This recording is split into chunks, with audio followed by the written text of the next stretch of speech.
Please silence all cell phones and electronic devices. When speaking, please come to the podium, state your name, address, and speak loudly and clearly. Thank you. Item number 1 on the agenda is approval of the agenda. I move we approve the agenda. Second. All in favor, aye? Aye. Aye. Passes 3-0. Item number 2, approval of the meeting minutes from December 3rd, 2024. Move approval. Second. All in favor, aye? Aye. Passes 3-0. Item number 3 on the agenda today is financial report, and we'll call on Michelle Scaff for that, please. Thank you.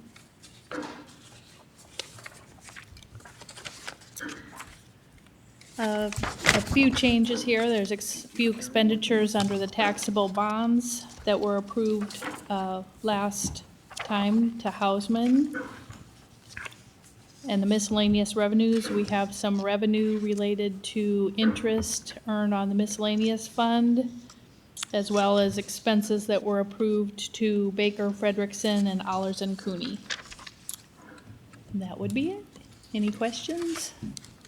None here. None here. And Thank- thank you for providing that. You're welcome. Thank you. Just to be safe, I would move to receive.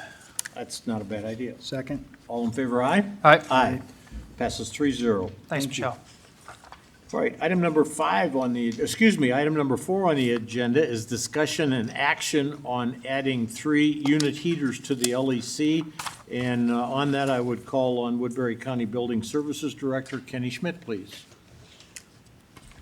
Mr. Chairman, Yes. because we didn't get this in the packet, can I submit the pricing? Move to receive. Second. All in favor, aye? Aye. Aye, passes 3-0. Thanks, Shane. Woodbury County Building Services Director Kenny Schmitz. We found some areas in the law enforcement center that are in one way or another needing some attention to provide heat. There are 3 areas. Our loading dock area is one of those. That area has no heating or ductwork provided for it. Right now, to get or utilize heating in that area, we're currently running the loading dock air curtain. For anyone who doesn't know what an air curtain is, that is basically the overhead loading dock door. Has a big unit above it on the inside. When you open that loading dock door, that air curtain comes on. It provides heat in the wintertime to stop the inrush of cold air. It also provides during the summer to provide basically what it says, an air curtain to keep insects and items from coming in. It is definitely not designed to be a heating device for a loading dock. We are currently utilizing it for that. If we would not, we would have probably broken frozen lines in that area. Also, that air curtain is very uneconomical to be running right now. It is wasting a lot of power and energy to heat that area up. So that is one area we'd like to put a unit heater in. The second area we'd like to put a unit heater in is in our laundry area. We have a chase behind the washers and dryers. There's also no heating provided in that area. To give you an understanding of why that's needed, when these large dryers run, there's a set of louvers that open up to provide fresh air. Unfortunately, when those run and those louvers open, cold air does come in. There is some traps in that area that we are afraid could freeze. So we've currently provided some electric heaters in that area. This item would replace those heaters with permanent heaters so we could get rid of the electric ones. The third area is on the second floor. Behind the medical cells, there's a chase area that has no heat provided for it. We currently have electric heaters running in that area to try to keep it warm and keep things from freezing. And so that's the third area that we would like to provide permanent heating for. Some of these, I believe, are design oversights. However, I won't get into that. But what I will say is we received a quote from C.W. Suter for adding permanently the 3 heaters. Corey Metzger with Resource Consulting Engineers has reviewed those installations and planning of that. The cost would be $51,465 for all 3 areas. I would offer that we could pay, the Woodbury County could pay for the $51,465 out of our FF&E. And I highly recommend that we move forward with this as quickly as possible with your approval. Thank you, Kenny. Any questions? Mr. Chairman, I wanted to let everybody know one thing. The reason why we normally do information first, and then the next meeting we do information and action, because of the urgency of items 4 and 5, we're doing them information and action all at the same time to short cycle the time because we need to get going before the temperature gets colder. Right now I have Corey on the phone. If you have any questions about that, because Corey did size all these and look at those. We picked units that we could get quick shipped from Vern Simmons, which is where all the rest of the unit heaters on the job came from. So Corey worked with Vern Simmons, the supplier, to make sure these were units that we could get quicker, because the standard delivery time for these units would be 4 to 5 weeks. And for those that are not following along, Corey Metzger is the outside engineer consultant that the authority hired almost a year ago because of the lack of response and all the issues stemming from the mechanical engineer on record in Trova. Kenny, my question, I guess, is on paying for these. The FF&E comes out of your building services budget? No, FF&E is a separate budget. The county funded FF&E, furnitures, fixtures, and equipment. At the time the county did that, there were some questions on, Kenny, what are you going to be buying with all of this money? I knew at the time there were going to be a lot of furniture expenses. I also knew at the time there were probably going to be some equipment expenses down the road that I couldn't foresee. This is one of those things that I couldn't foresee, but you try to plan on. Sure. So And this- the reason I ask is this dollar, this is a damage. This is a design flaw that should have been caught, and Trova should have had heat to these areas. And so this dollar amount would be damages that we're going to add to the total and go after them. And so I don't want to affect funds. If we're going to try to recoup this, I don't want to have drained an account down that we need to be using for other things, because I didn't know if we use this out of the maintenance fund, if we're going to get reimbursed back when we're awarded our damages, that sort of thing. So that's why I didn't want you to be put in a tight spot or that fund to be put in a tight spot because we weren't necessarily planning on doing something like this. I just wanted your input on that. Right. I would say this, to this point, I have a good feeling about where we're at with that budget. Okay.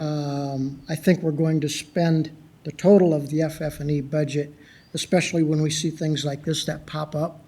And so I think this will take us down to not a lot of money left in that budget, but enough to cover the things that we're at least aware of.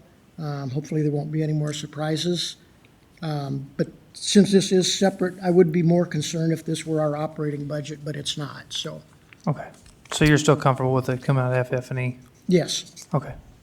Kenny, how concerned should we be on that last bullet point where Suter says we will assume no liability for how these additional units affect the heating system? We will install as directed, but if any issues arise due to the additional load on the hydronic heating system, the resolution would be at an additional cost outside of this proposal. Well, that might be a better question for Corey. I think, yes, if Corey could hear that and answer that question, that'd be great. Corey, did you hear what Dan said? I did, yeah. So I can, comfortable that what we're looking at isn't going to have a meaningful impact on system operation. We've got one unit heater that we're adding that has a very small amount of heat, very limited flow, it's negligible for the overall system. There's another one that's being added by an air curtain that already has a significant amount of heat in it, and essentially we're going to take the heat away from the air curtain and put it into the unit heater, because the air curtain doesn't operate when the door is closed, but we're having trouble with heating at the overhead door. So the flow that was there is already adequate to serve this unit heater. And then the third location is the only spot where we're adding capacity. That would be the location at the dryer intake, or the makeup air intake for the dryers in that chase space. There is some additional heat being put on the system, but as an overall percentage of the system, I think it's under 1% of the capacity. So certainly not at a level where I would have concern. And while we've got some issues that still need to be addressed on the pumping side and boiler reliability side, once everything's operating correctly, this should have no meaningful impact on the system operation. Okay, thank you. Thanks, Corey.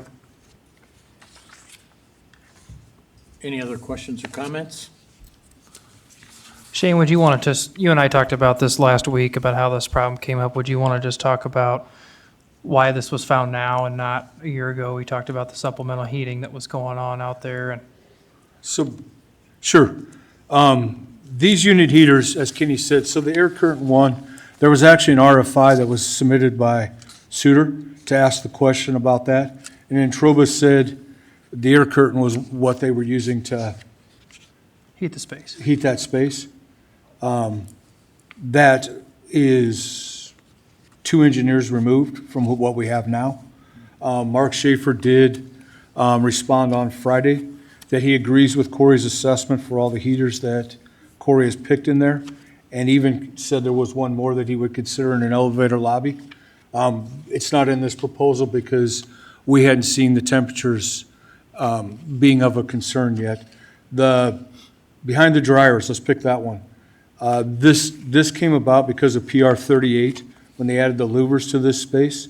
So there was an undersizing for the air, the makeup air for those dryers.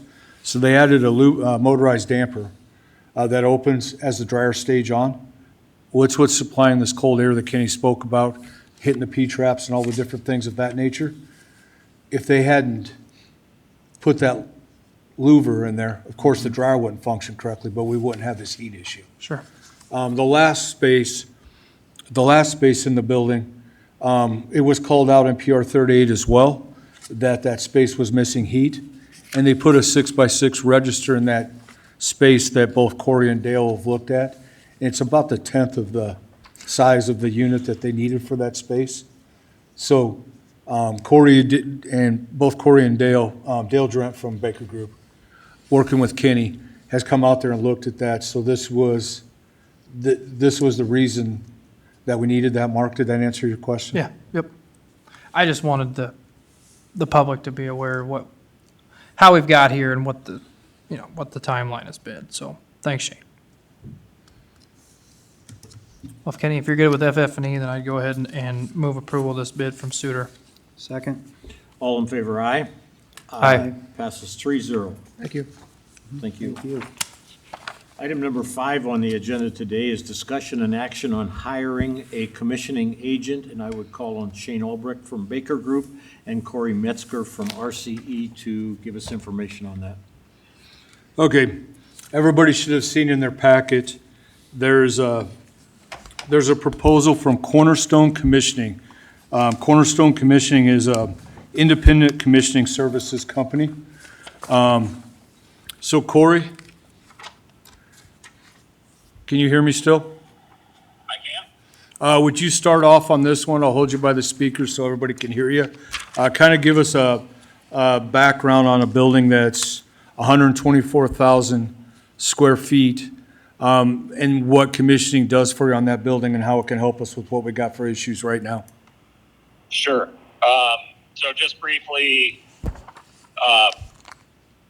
and not in any way to be a sales pitch, but we've worked with Cornerstone on several projects, including projects at Iowa State University and for a multi-specialty medical clinic building. They're a dedicated commissioning company that has provided a high-level service. So the value in commissioning a facility like this is going back and essentially validating that parts and pieces have been installed the way they're supposed to, and more importantly, the controls are operating the way that they're supposed to, and that systems will, so as with any building that we design or operate, it typically gets designed once and then constructed once, and then we find out what the challenges are. The commissioning process can help us to identify potential issues with dynamic operations where you might see a system failure early on as opposed to... Can you pause for just a second? Sure. Hey, Jody. Hello, sir. I'm sorry I'm late. I just got on Supreme Court arguments. We got are you. I'm going to patch you in with Corey. He's talking right now. We're on the commissioning. Okay? Okay, thank you. Corey, Yep. Jody, I got you now here too. Yes, thank you. All right, keep going. Sorry, Corey. No problem. So having a commissioning agent can identify situations where you might run into issues with dynamic system operation that wouldn't be obvious or predictable during the design phase. Can certainly help us verify that control systems are operating as intended and that sequences are doing what they're supposed to. And I think certainly given what we've seen on the project to date, there would be significant value for the building, for the life of the building to pursue that process here. Thanks, Corey. I wanted to explain to everybody, looking at this proposal. This proposal is for $35,000 and some change. The first time we got this proposal, Corey helped with the scope. It was a limited scope, not the full scope, so we tried to go at this smart and be conscientious of dollars. When we got our proposal, it was $45,000, almost $46,000.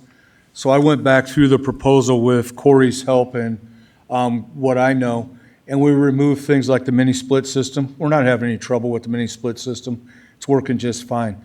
The smoke evac system, as Kevin will tell you, it's our AHJ set it up for less than what it was designed for, so we're having zero issues with it. So there's no reason to spend that money to look at that. The things we're having trouble with right now is exhaust fans, which are on the list, 100% to look at, and the control system are our two big items, as well as to verify the VAV boxes, and they'll look at a percentage of those. So that's why when you look at the sheet that was included in the proposal, you'll see some things that are crossed out. Those are all things crossed out by me with the help of Corey and Dale for things that we didn't need to look at, just because they're not causing us issues today right now. So I was trying to minimize the pain of this coming into everybody, if that made sense. Which, that's what you have me here for, so, okay? I just wanted everybody to know why those things are crossed out. That was me working with Dale and them, and I also asked Kenny about them before I crossed anything out, but those are things we're not having issues with. Unit heaters, they're working fine. Like I said, we only have 2 of them. And the mini splits are just in the different IT closets, and we're not having any issues with the temperatures that they're doing in there as well. Well, thanks for sorting through that. Shane, is this something that's required by code? This is something that we want for troubleshooting, peace of mind? What's your take? So I'm gonna put it back to Corey for that question. When I looked at the code, I know it's an ASHRAE recommendation for a building of this size. Okay, And in some jurisdictions like Des Moines, on a building this size, you have to have a commissioning agent. okay. But I couldn't find it directly in the code sections that Corey had sent me. So Corey, let me kick it back over to your wisdom. Just to confirm, the question is whether or not it's code required. That is correct.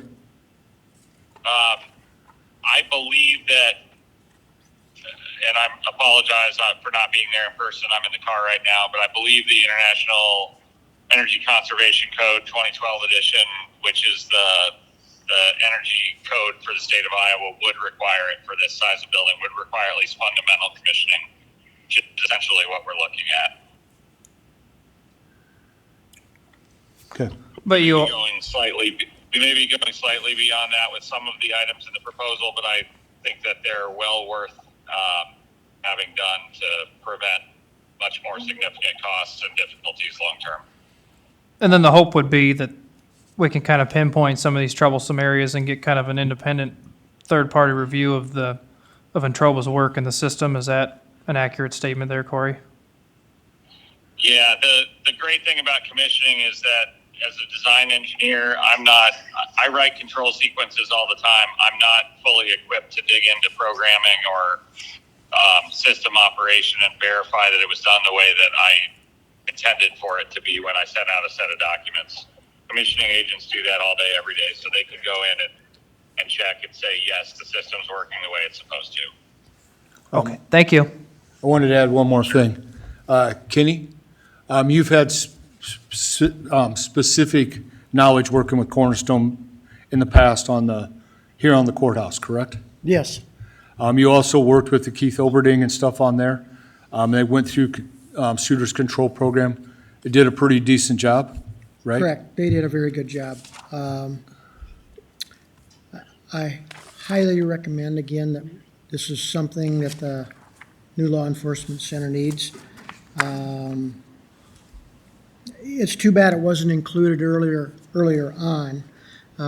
For those that don't understand what a commissioning agent is, they are a specific group that are specialized in their own area.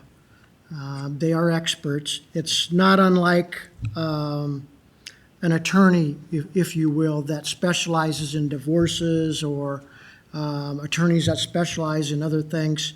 A commissioning agent for a building specializes in their area. They are the people. You have your engineers that design a facility and your architects that specify what that building should be. But your commissioning agent is a group that comes in and basically certifies that work has either been done to that spec and that design or hasn't been done. On the job that we used them for here at the courthouse, we did a big chiller project. We used Cornerstone for that. Keith Oberding came in and helped us. They did a very thorough job. We were having some problems prior to the commissioning agent coming in. The project had just completed, but the commissioning agent had not come yet to perform their work. So when they did, I told them, we've been experiencing some bugs. I don't know what it is, but it appears to me that something's not right somewhere. I have no idea what it is. I was assured by the contractor at the time that they looked everything over once and twice and they couldn't find any problems. There wasn't a problem. Everything was the way it was supposed to be. When Cornerstone came in, they did exactly what they do. They pointed out where others didn't provide what they should have provided or didn't meet the design as it should have been, and they also pointed out programming errors. I believe we have a multitude of that in the new LEC that's yet to be pointed out and needs to be. Shane, would you explain to everyone here the process that will occur if they find anything that needs to be corrected? Sure. So the process will be, they will spend, I talked with Keith for about a half hour the other day trying to get a time frame and a plan. So he's going to be here for about 2 weeks. They'll build lists. With everything they see, they'll make a list, and then they'll provide that list. I will then give that list to Suter to correct all those issues, okay? If any of them are design-related issues, they're usually not, they usually just make sure it's done to the design of the building, okay?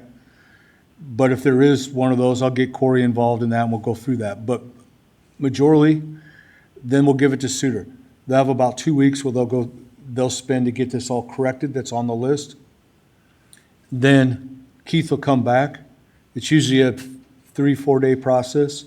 They'll verify everything that they had on their list was fixed to the way they want it. Because sometimes when they come in to fix the control program, they don't do it exactly like Cornerstone recommends.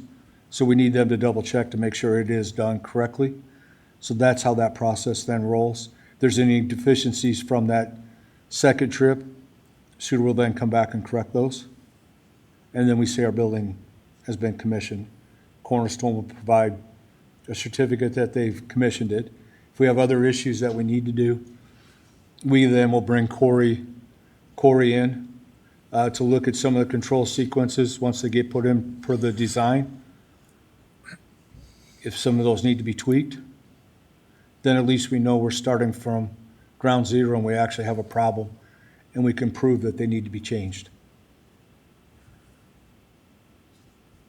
Thank you. Did that, That did, thank you. So ultimately, with this commissioning process, it confirms the fact that everything is done the way it was supposed to be done, and we should be delivering the quality of a building to the people of Woodbury County that we intend to. yes, sir. The thing that everybody doesn't realize, Kenny does, right now, we've been running with the air handlers. They're supposed to be at 55 degrees per design. We have the things turned up to 65 right now because we've had areas that are not heating to where they're supposed to. So we're trying to help with that until we can get to this level. So we're putting a bunch of Band-Aids on right now that we need to take off and turn it back to where it is and get it set to where it's supposed to be and where it'll be energy efficient for the people of Woodbury County for a long time. Great, thank you. Any other questions or comments? No, I appreciate Shane working through that. And Kenny, you're good with the things that we've taken out as far as areas that are not troublesome versus areas that are? Yeah, Okay. Shane and I stepped through each item.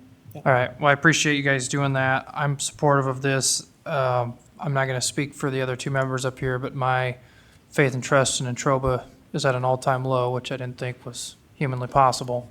And so I think that anybody that we can bring in, and, you know, Corey, you've done a fantastic job, but I think anybody we can bring in to help work through some of these bugs, and I think it's extremely important as we're going into the heart of winter and we've got inmates in there.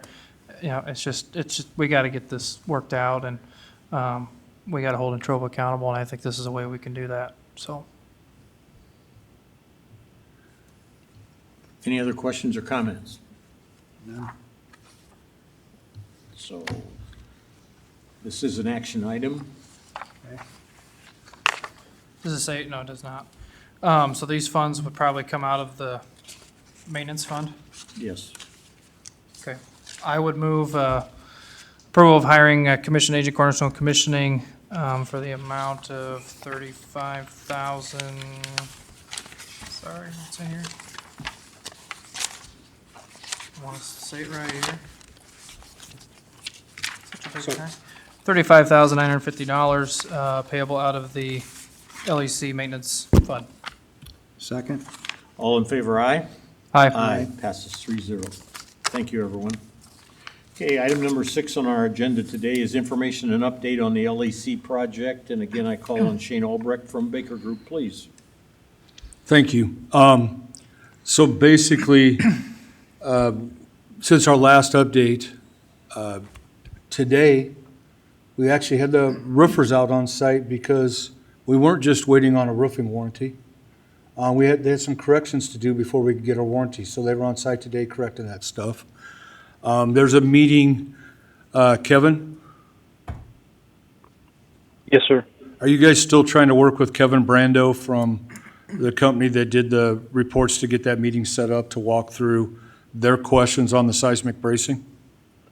Yes, we are still trying to get that. I followed up with Hausman, I think it was yesterday. Yeah, today's Tuesday. Trying to get a meeting pinned down with the fire protection engineers from Entroba, as well as Prairie Fire and Hausman and their third-party inspector on that. So yes, we're still trying to get that date pinned down. Hoping Thank to you. get it done yet this week. Yeah, thank you so much. So what's going on right now is they only submitted the corrections. They never submitted a report that said the corrections were done, okay? It seems really easy, but there seems to be trouble with this. So Kevin, thank you, is jumping on a call with them to walk through this with them so we can get this report done and we can get this piece closed out. Right now, for other, again, nobody's painting when it's this cold outside, so we're not worrying about painting. We're not worrying about the grass. Kevin and CW Suter are trying to get these condensate pipes strapped down on the roof to match the specification. Todd's been out with a bunch of that stuff. We still got the pipes on the roof to get done and the seismic bracing.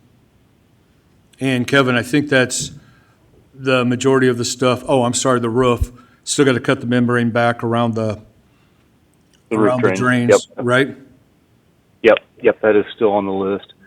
And yeah, I think that was really the major ones. In fact, we just sent back official response to these pipe bracing on the roof here this afternoon with examples. And Thank you pointed so out much. to hopefully get Suter some direction on that.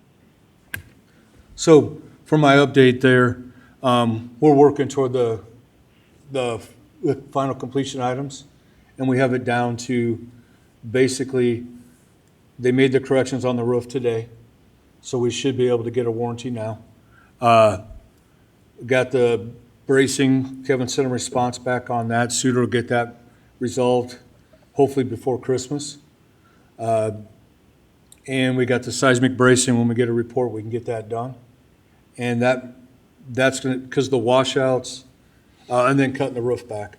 The washouts and that stuff is a spring thing, so we'll have exceptions when we do our final completion, but that'll get us finally complete. One thing I guess I should point out to everybody, the public so they know, building services will contract directly with CW Suter for those hanging heaters. That doesn't affect Houseman's scope on the project whatsoever or any of these remaining items. And that way we can close the chapter on that and move over to the way you would work on the building going forward. I just wanted to give everybody the heads up on that. The one item that's kind of hanging out that we didn't spend a bunch of time, but Corey did send a response last Friday. Waiting for a response from Suter. It's the finishing up the test and balancing report. So I'm hopeful we'll get that finished up very soon as well. There's some issues with exhaust fan 1. But anyway, kind of what our last, And that relates back to the ASI 10 stuff. yes, so the different numbers to exhaust fan 1 relates back to the ASI 10 stuff and stuff that Corey has done in booking and holding where we're under the exhaust we need to have in some of those spaces. So we're just trying to get that all wrapped up, Mark. So what's Entroba's communication been like lately? Surprisingly enough, it's not been good to me. Kevin, it still has not been good to you? It's not been great, but I think Corey's the golden one here that sounds like he's Yeah. had productive conversations with Entroba. So I appreciate Corey's time and effort on this. Yeah, so Corey called and talked with Mark Schaefer on Friday and actually even had Mike Shea involved in the conversation. So thanks to Corey, he is having conversations and working through the stuff with Entroba. We've been working last couple weeks. I was back last week because of heating issues, areas that weren't performing the way they were supposed to. Been working with Kenny and been trying to help with that whole thing because we're putting Band-Aids on areas right now to get us through where we can. We've made some strides. Suter's been on site with me. They actually have somebody up fixing the program while we speak. We did talk to them on the way here. it's a simple mistake to make, but I'll give you an example. All of the K and the P and the K and the I, so that means probably nothing to anybody, but when you tune an air handler, the K and the P is the speed, the K and the I is the time. One needs to be a whole number, one needs to be a decimal. They had them reversed. So what that does, we were having temperatures swing from our air handler everywhere from 52 degrees to 85 degrees in a time frame of 3 minutes. The boxes and everything out there for valves can't deal with that Sure. temperature swings. So getting that unit tuned in, that's what those numbers and values are for. So we've made great strides on getting some of those units tuned in, which has helped not resolve, but help some of the temperature issues. That has really literally been my focus for the last 2 weeks. And that's about it. Kenny, any more to add on that? I mean, it's been your focus too, right? It has. As Shane knows, I've been very frustrated over it. And I believe when I say that once a commissioning is done, it'll bring out a multitude of problems. That is definitely one that a commissioning agent would have caught probably right away. Shane and I played with this thing for hours before he finally caught, look, this number doesn't look right, after consulting with one of the people back at his office. And that helped resolve a big issue we were having at the time. And so I am thinking as we move forward, the commissioning agent is going to find probably a bunch more of these that are going to come to light, so. Well, I'm just continuing to be frustrated that we've flown right past a year since we reported these issues to Entroba, and we're closing in on a year since we fired Corey. And I love you, Corey, you're doing a great job, but I'd rather you not be on the payroll. I don't know, I just, I guess if anybody in Entroba is looking for some New Year's resolutions, I could probably help them think of a few. But anyway, but I agree with you, Kenny, I think this commissioning will help a lot of this, but frustrating. Thanks, Shane. Any other questions? Yeah, I don't have a question, but I'd ask you, can you give us an update on warranty items, how that process is going? Yeah, thanks, sorry. I forgot about it. Sorry, Todd. We've had 9 more, so right now, we have 159 items currently on the list. Of those, 122 items are completed. There's been 9 new items added since our last update. And we're at a 78% completion factor. Very good, thank you. I've also got some input on warranty. Todd's been helping us out a lot with taking the time to meet with contractors and get around the building. With all that is going on and several contractors a day that we have in trying to do warranty work, it's really been a need to have him step up and help us out. Building Services is not able to provide all the people that these contractors are requiring. We have to, in other words, when they work in the law enforcement center, we are required to provide them a person and/or a maintenance person for every contractor that's there.